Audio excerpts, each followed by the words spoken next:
तो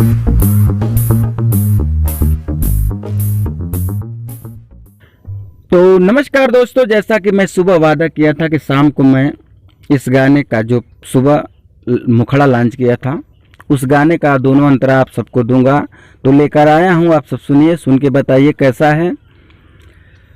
और वैसे ही सुंदर सुंदर मैटर पाने के लिए हमारे चैनल को सब्सक्राइब कर लीजिए यदि आपने अब तक सब्सक्राइब नहीं किया है तो, और गाना को लाइक जरूर करिए क्योंकि आप लोग लाइक भूल जा रहे हैं। तो लीजिए सुनिए।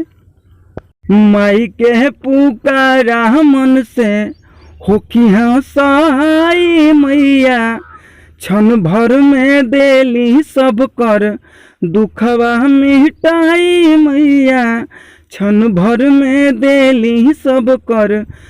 माई के नजर में ना छोट नाही के गरीब हउए, सबके समान प्यार देली जे के मिले खुश नसीब हउए। लाल रंग चुनरिया सोहे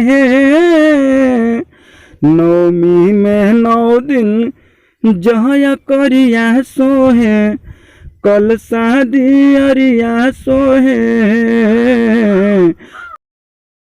रच रच के बनल मूर्ति लागे सुहाना रामा, वकील श्री राम बागी गावे माई का गहना रामा।